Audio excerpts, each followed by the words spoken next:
Hello and welcome to another fantastic episode of the Electronic Cafe. In this particular show, Mark and I get to meet again the brilliant James Atkin, frontman of EMF and a brilliant solo artist in his own right. Absolutely love this guy. One of the nicest guys in the business, but he kindly sent Mark and I an advanced copy of the album to check out called Circadian Rhythms. Wow. What an album. You guys have got to check it out. So we thought we'd get him on for a chat on the show to talk about this amazing piece of work that he's released or about to release early March. So check it out on Bandcamp anyway if you haven't done so already. Absolutely worth giving it some really good ear time. It really is a great piece of work. So sit back and enjoy Mark and my conversation with the rather fabulous James Atkin. What's that? Oh, it's our mate James's new album. Oh my God, that sounds so good. And then my kids, 19 and 21. What's that? Seriously, and that doesn't happen that often. But so, mate, honestly, it's fucking brilliant, I think. They normally knock on the door and say, turn the noise down, don't they? Yeah.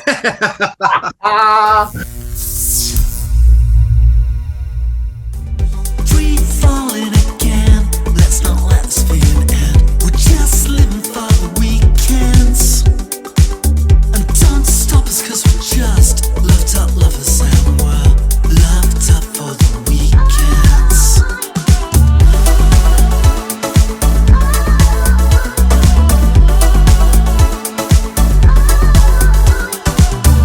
This is it, now we're alive. The time is right, so take the die. A leap of faith is all it takes. So let me change your mind tonight. The times are high for you and I to jump and touch the sky. Don't worry about the why.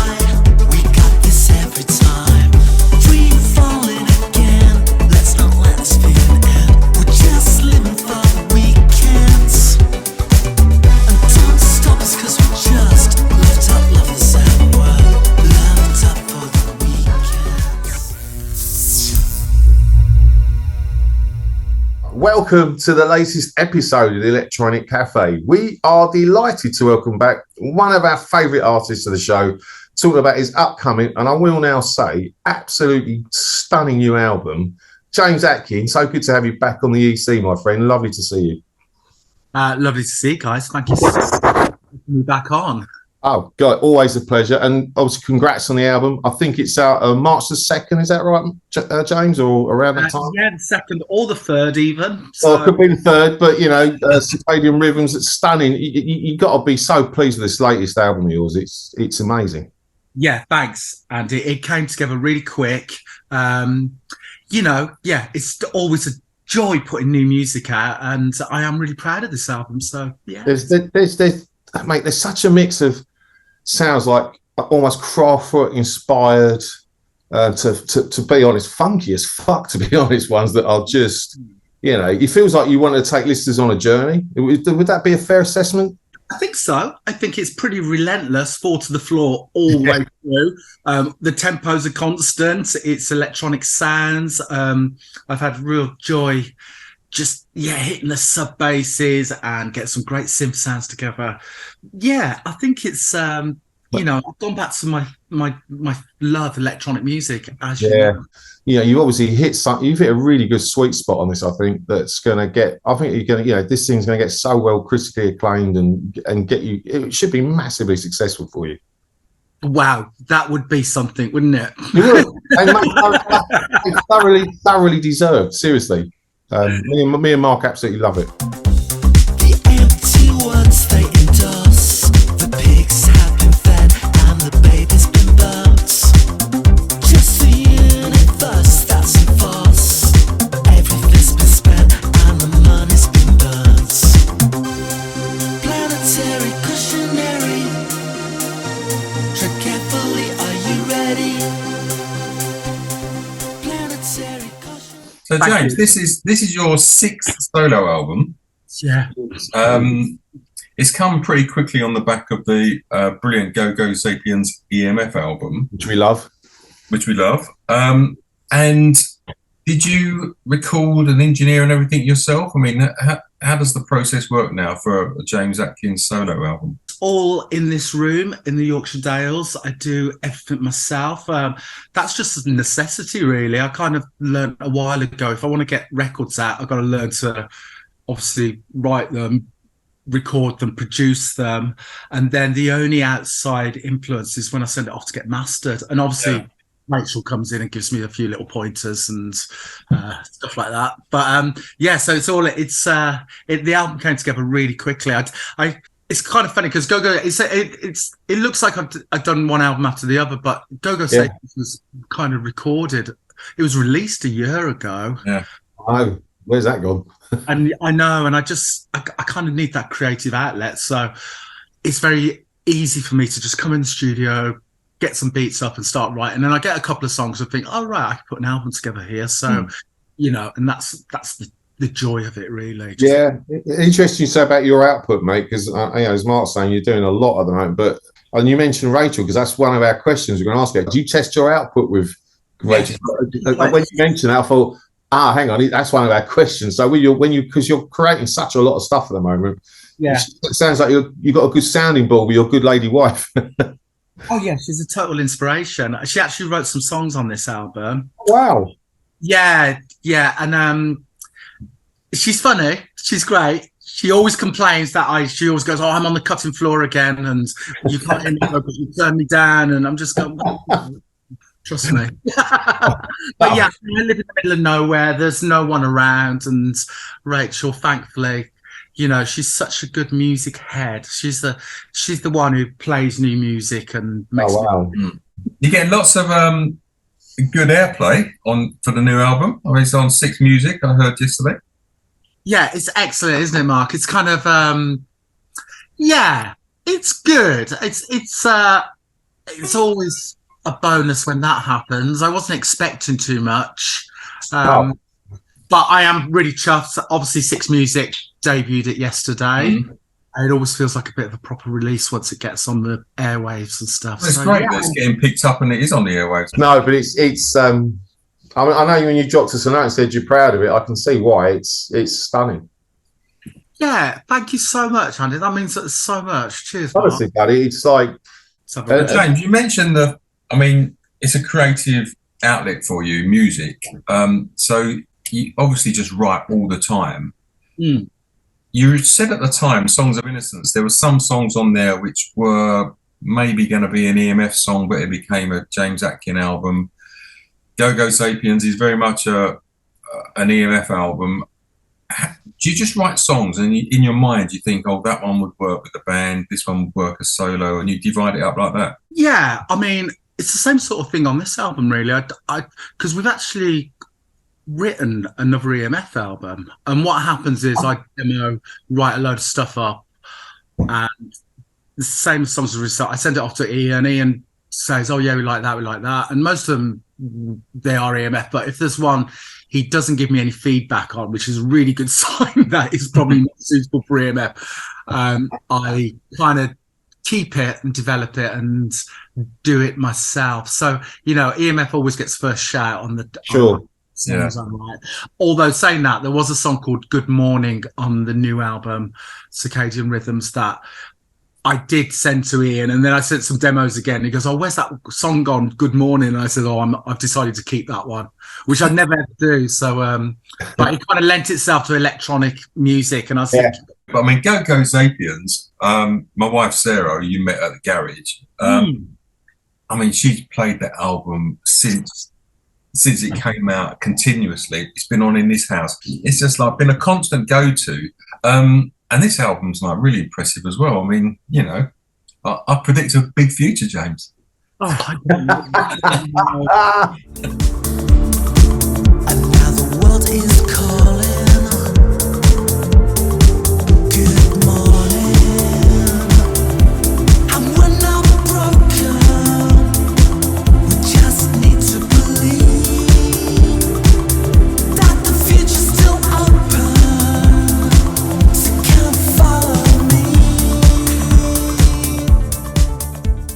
Well, I read a story where Phil Collins used to do the same with his solo records. Certainly his first solo album, he sent Face Value to the rest of Genesis. and including In the Air Tonight, and no one came back and said anything. So he released it himself, and then when In the Air Tonight became a massive hit, Genesis were like, "Why didn't you send this song to us?" And he was like, "I did send it to you, but no one reacted to it." So yeah, well, I'm hoping Ian's going to say that when this Yeah. So James, like, you've obviously mastered the craft of recording yourself. I mean, I guess back in the day, you used to sit in big studios, used to sit behind a producer and engineer doing their stuff after you've done the creative part or the vocal takes or whatever. And there's a lot of time sitting around, but then you've had to learn your craft yourself to actually produce these albums on your own, and they sound stunning. Yeah, I mean, it's been a long process. I mean, I'm like 6 albums in, and it has all been a learning curve. And I'm hoping, they're sounding better every new album. But again, a necessity. It's working on my own. I love just getting stuff done, and I hate hanging around for people, or just like people say, "Oh, we're going to do this, we're going to do that," and then if you want to get stuff done, you've just got to do it all yourself. I know it's really sad. Mate, we saw you. Obviously, great to see you at the garage a couple of months ago. With the EMF. Any more EMF gigs this year, or is it going to be focusing on Mr. Atkin's stuff?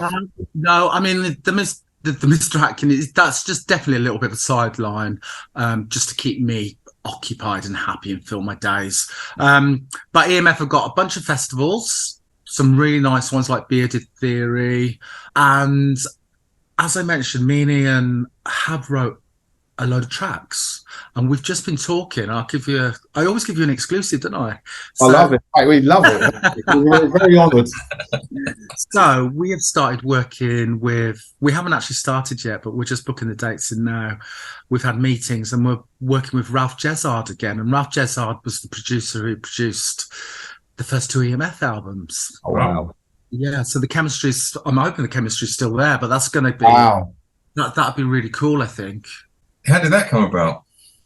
Well, the problem with me and Ian is we don't have trouble writing songs, and it's just making it sound, you'd think we'd have it nailed by now, but just making it into an EMF album. It's very easy for me to make a James Atkin album because I know exactly how I want it to sound. It's electronic. But as soon as we start doing an EMF album, the live elements and getting it's got to sound like a band, we can't program.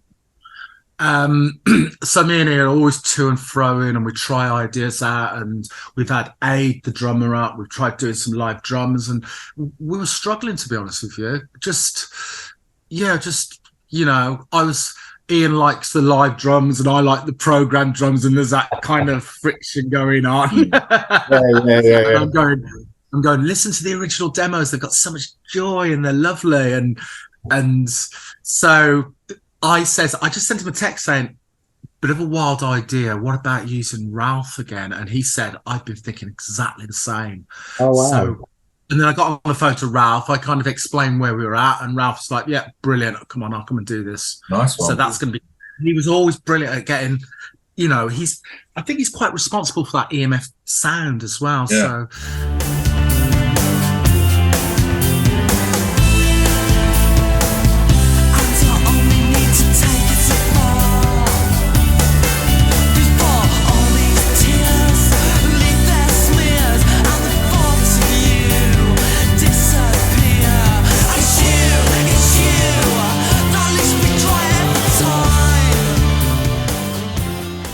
Better to do it. I mean, you touched on it there. I mean, we write and record stuff, and we was in bands back in the day and stuff. In fact, I nearly supported you at the Pink Toothbrush in Rayleigh. Brilliant.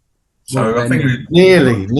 We might have been destined to meet 10 or 12 years ago, but we was due to support you at the Pink Toothbrush, and you cancelled us. I think you pulled out, so we didn't.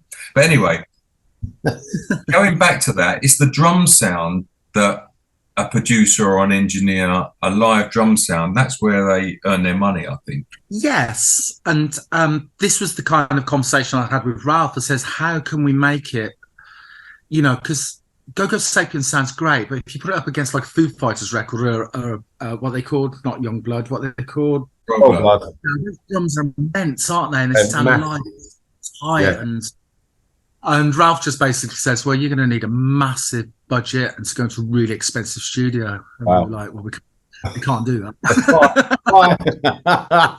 Yeah, but there's ways around it now. And if you go back to the early EMF stuff, it was just programmed kick and snare with a bit of over the top of it. So there is ways of doing it. And now there's technology.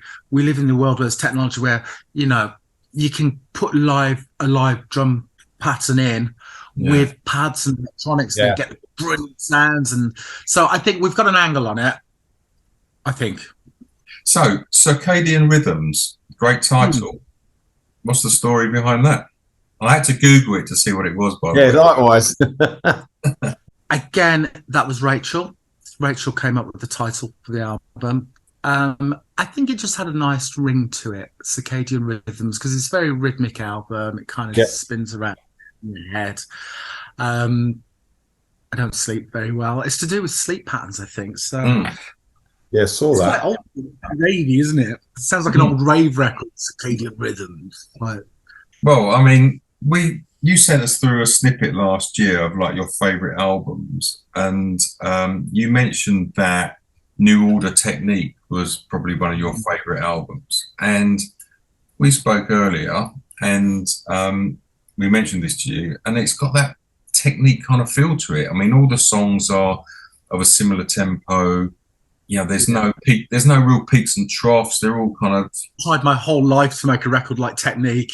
And it's so funny you say that, Mark, because that is exactly the vibe I was going for. I want to make an album that's just listen from start to finish. There's nothing really jumping out. There's no mixture of tempos. Everything's like, I kept it quite slow. Everything's about 120. You know, it's kind of just hopefully just gets you in the groove, and it's kind of really. There's some really nice sub bass sounds on that. It's really like. Yeah, I think I've nailed the production. Again, I was really conscious, just making it all the same tempo, using the same kick drum, snare drum, and bass sound, so it just has that flow to it. And sonically, I've kind of just worked out what works. Yep. You're exactly right. I spent my whole life trying to make an album like Technique, one that I enjoy so much as that, from start to finish, just constant, very linear, nothing jumps out, everything's forward to the floor, everything's a similar tempo, sonically it sounds the same all the way through, and then just the songs hopefully are planted on top, because that's the thing about New Order. It's great dance music, but also the songs are incredible, aren't they? So that's always my benchmark and my goal I'm trying to get to. So if I'm getting closer to that, perfect, brilliant. People that haven't heard it, and we'll put the links up, but I mean, you can get it on your Bandcamp site, and I think is it Cargo Records that are releasing it this time? Yeah, they're distributing it. Cargo Records distributing it. It's got some great sonic bass sounds and some great grooves to it, and there's a couple of instrumentals on there which is quite new to a James Atkin album. Rave Digger is one of them. I absolutely love that. Great title as well, but great track. I've got no one to answer to, haven't I? So I hope that's an okay decision, but I can kind of put what I want on there, because originally there's one in the middle called The Circle Continues, and it was 8 minutes long, and I was thinking, I really want to put this on here, but can I get away with putting an 8-minute instrumental in the middle of the album? So in the end, I did do an edit, and I got it down. Originally I got it down to about 6.5, then I got it down to about 4 minutes. It's like editing this show. I just chop all Andy's stuff out to bring it down to a good level. Not that he says I talk a lot.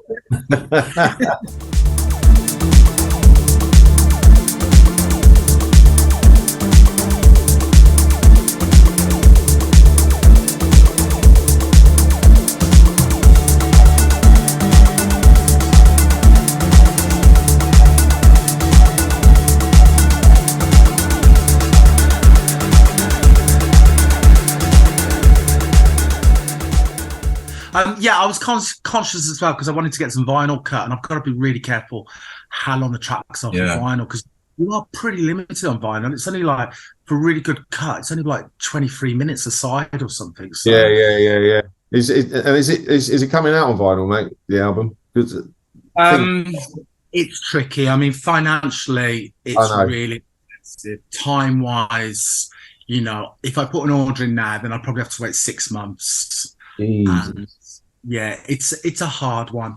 I mean, I'm surprised because I think on the last release I didn't even do a CD, but when I did the EMF one, Go Sapiens, we were advised to get some CDs pressed, and I was going, no one buys CDs, but they kind of sold and helped pay for the records. So CDs done this time.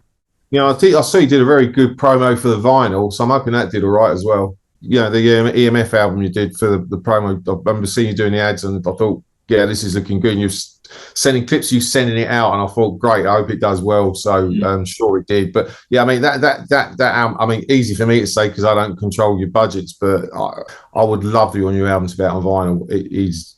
What I need to do is wait for some revenue to come in and then decide. Yeah, mate, I totally understand. But I know it's funny. It's a risky business, and if you look around the studio, I've got like boxes here of vinyls and stuff, and it's just like I end up just like boxes and boxes of stuff. So yeah, it must be a nice moment when a box arrives and you hold the vinyl for the first time, and it's got like 20 or 30 of them in a box. It must be a nice feeling to get that eventually. It's the greatest. Yeah, that buzz never fades. It's so good.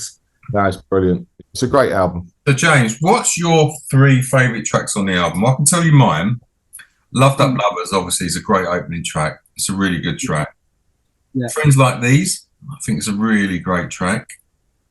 Good Morning is a great track. What's your 3 favourite tracks on this album? It's probably like choosing your favourite child, isn't it? But it's yeah, it's funny you says, what was the one, Friends Like These? Because that was debatable whether it was going to go on or not. And then Rachel was going, I'm not sure. She says, I wasn't sure about that. And I says, Rach, wait, because that'll become someone's favourite track on the album. And there you go. It just shows you, didn't it? So I think, let me have a think. I like Good Morning. I think it's got a vibe to it. It just reminds me of waking up in a tent in a field. I like Disco Damage because it's really poppy. But again, Rachel said she didn't like that one. But then it's the only person I've got to bounce off. You know what I mean? But even though you bounce ideas off of her, you just ignore them anyway. Yeah, I just ignore them. I don't ignore them. God blimey. I do like Loved Up Lovers. It's unashamedly pop, isn't it? And I'm just thinking, can I get away with just doing some pop music, which I've really wanted to do for a while. Without, thinking, is this cool? Is it not cool? And but there's a good mixture on the album of a bit darker stuff as well. So yeah, Loved Up Lovers, Disco Damage, and probably Perfect Cadence.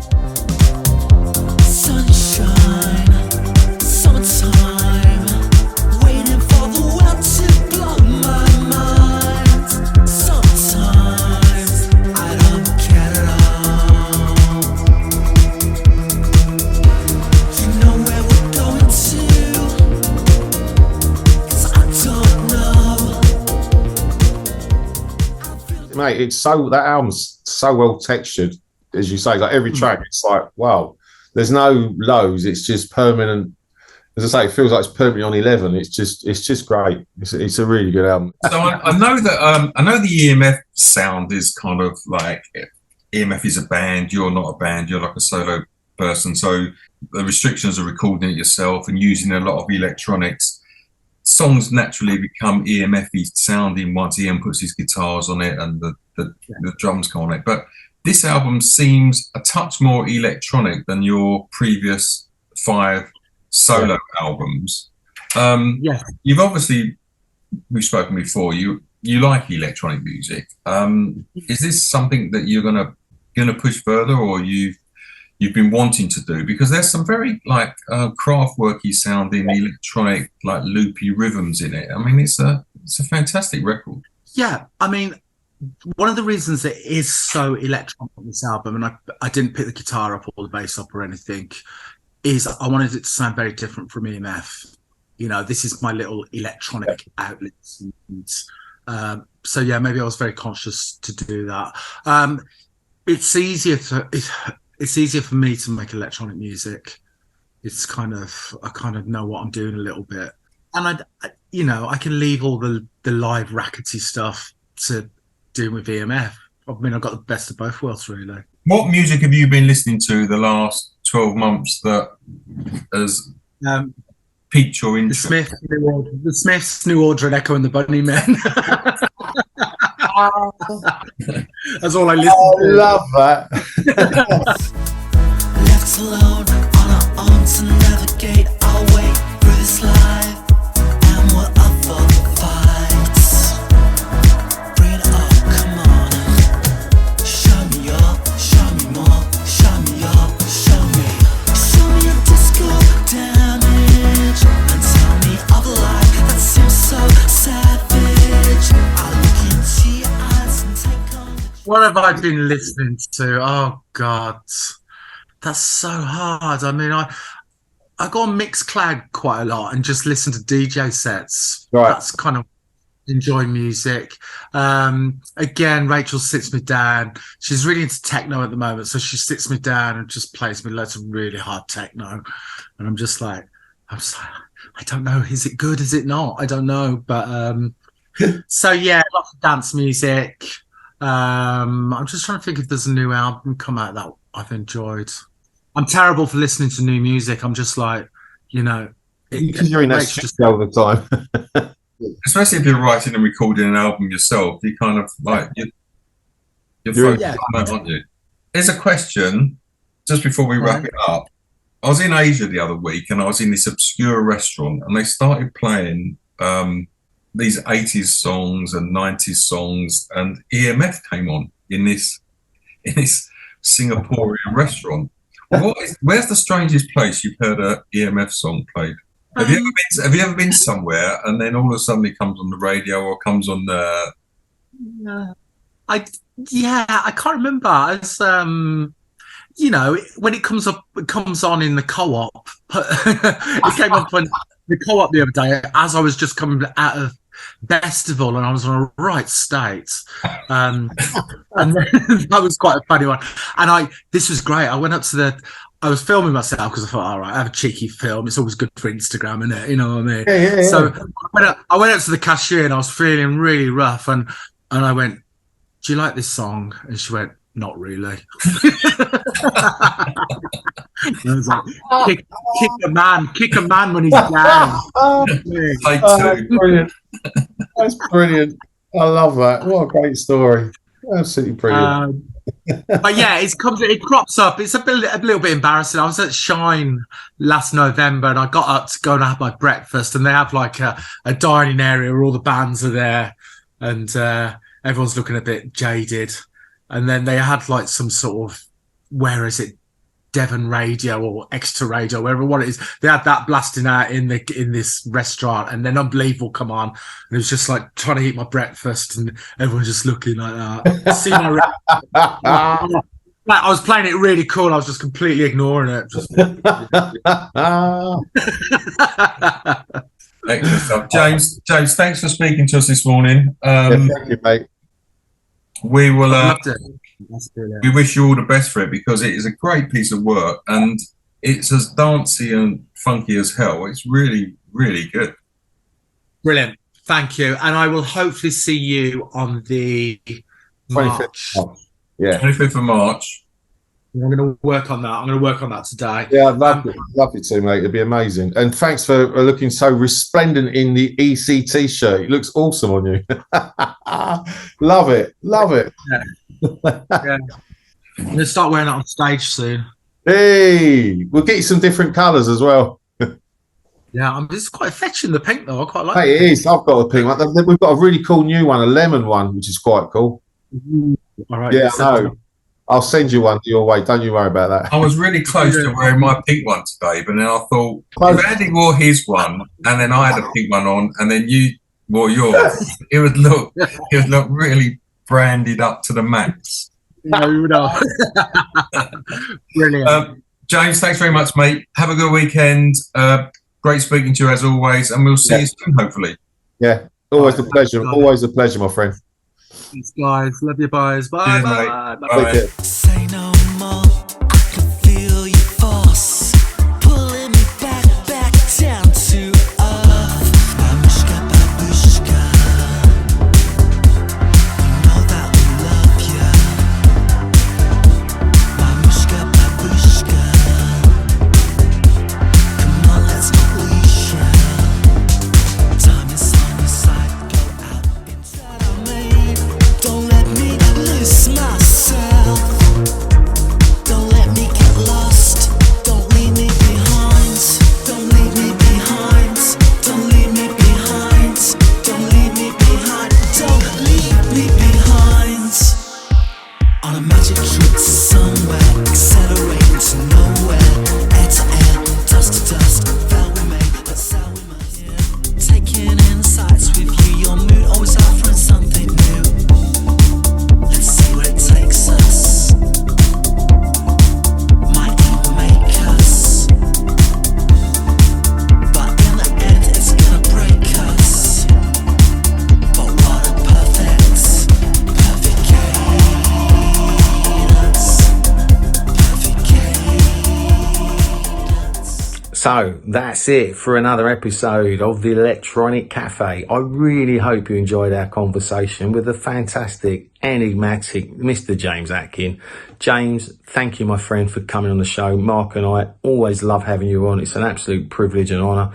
We love you and we just love your music. This new album deserves nothing but massive success. So thanks for coming on, buddy.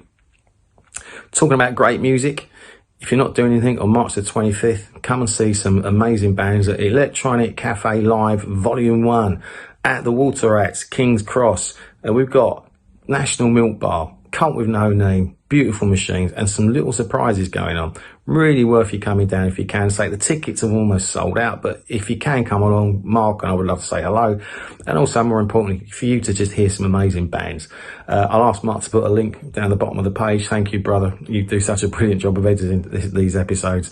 So yeah, we'll get hopefully if you want to come to that, get your tickets while you can. Talking about great people and great music and great stuff. Also, a big shout out to our friends Tom and Paul at Blitz Magazine.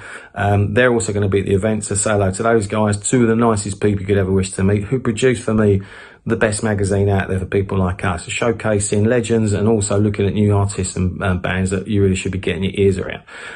Subscribe to that mag if you can. They'll be at the event. Say hello to them and say grab a copy of that magazine. It is truly awesome. And again, I'll ask Mark to put a link at the bottom of the page, just so you guys can subscribe to a copy if you so wish.